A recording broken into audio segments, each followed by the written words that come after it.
What's going on, guys? Ryan the Freighter here, and I'm going to break down to you guys how to use the Harmonic scanner to the best of its ability. Okay, I've been testing it for a couple weeks now, the ins and outs, and lots of people have been inconsistent with it. So I'm pretty much going to go step by step on how to use this thing and, again, make the most amount of money and be the most productive with it. So, first of all, you got to trash the 5 minute and the 15-minute time frames. Okay, I just don't use it at all. Even the 1 hour time frames, like I'll show you right here, AUD CAD, right? The 1 hour time frame, I barely use that. I use that more of an entry, more or less. So what I mean is that I'll only use the 1 hour if it's in conjunction with the 4 hour and the daily. But just for that as a signal, I don't know. I'm kind of iffy on it, but again, it does pay out, as you see, like right here. It does. But me personally, I like basing it off the 4 hour and the daily. Why? Because the higher time frames are definitely more solid and more probable. All right, and the whole thing with trading is you want to take low risk, high reward trades. Okay, you want to have the best probability and chances of making money when it comes to the market. You're not trying to gamble, you're not trying to make it 50-50, right? You're trying to make money and take the best probable setups. So let me go through like an example with NZD JPY. So this is on a day chart, guys, right? And it paints a nice bat structure. Now, when you're looking at an entry, you see this bat structure and it's on a daily chart. You know it's probably going to continue to go up. It's probably painted early, probably down here somewhere. Now, your entry zone, even though it says like up here or and stop is up here, my personal entry would be like right here. Okay, that's what I'm looking for. Why? Because the resistance zone is right here, guys, right up here. That's what I'm looking for. All right, you want to align the harmonic pattern with a very strong resistance or support level in the markets on the higher time frames, and that will execute you a really solid entry. So let's say you got in like right here. You would obviously put your stop loss above here, which would be anywhere, let's say from here to here, a good 100 pips. Let's say 80, let's just say 80 pips, okay, just to round it up. So you're risking 80 pips, that'd be your stop loss, to potentially net 350 pips to 500 pips. Okay, so I do that all day long. So you're telling me you're going to risk 80 to potentially win 35, 50 for 500 pips? You know what I mean? Like, risk 80 to potentially win 500. Sounds like a good risk to reward ratio to me, right? So that's the way you got to look at this, guys, is risk to reward ratio and execute solid entries. Again, let me go into like another example. Let's go to NZD, or no, I just went that one. USD JPY. This is on the hour chart, right? See how ugly this looks? There's really no type of resistance zone in the market. I mean, a little bit down here, right? But I don't like it. I don't like it. But I go on the 4 hour chart, NZD USD, and this is a deep bat pattern. It's like, not bad, but definitely not ideal, not perfect, not clear cut. So obviously there is a lot of resistance, a little bit. I would say not even a lot, a little bit kind of right here, right? Maybe a little bit right here. Maybe this is a solid entry. I would say this is probably the best entry, which it did hit that point and start to reverse.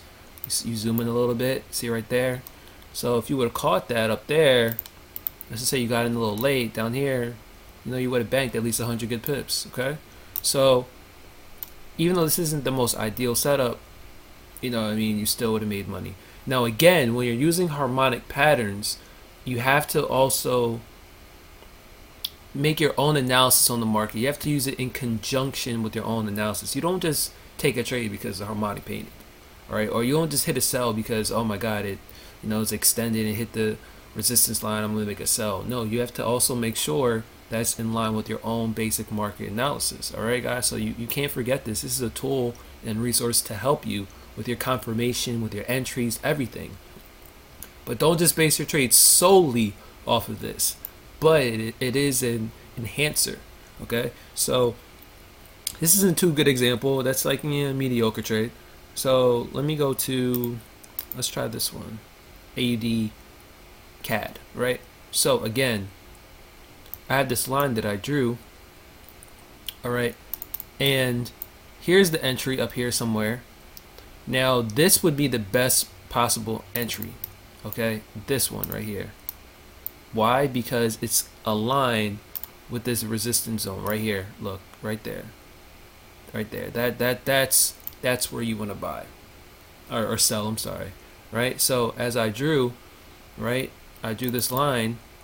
You know, you want it to bounce off, and then you take a nice sell in that zone somewhere, and it would hit the take profit 1 or the take profit 2. Okay, and then your stop would probably be up here. So you're risking, again, you'd be risking 70, let's just round it up, 80 pips to potentially net and gain 200 pips to 300 pips. So you're risking 80 to potentially make 200 to 300. So, you know, it's a good 3 to 1, 4 to 1 risk ratio, right? So all you have to do is accommodate, make sure your risk is you're risking a good percent of your account, 2, 3, 4, 5%, whatever it is for you. You know, you're not over leveraging your account, obviously, because that's to be able to handle a crazy swing, you know, a good 50, 60, 70 pip swing. So you want a low volume order. But again, if you have low volume, and even if 2, 3 cents, guys, and it catches 200, 300, 400 pips, it's money. That's money, okay? Good money. So that's another example of where to get in and what to look for. Let me try another example. NZD CAD. This is the daily chart. Let's zoom out a little bit. I can't really see it too much. Okay, so all right, so this isn't bad. Okay, this entry isn't bad, which is the entry I'm talking about is right here. This entry where it says the most ideal entry probably would have been down here, though. That would have been beautiful. So around this area right here would have been a very, very nice buy zone, right?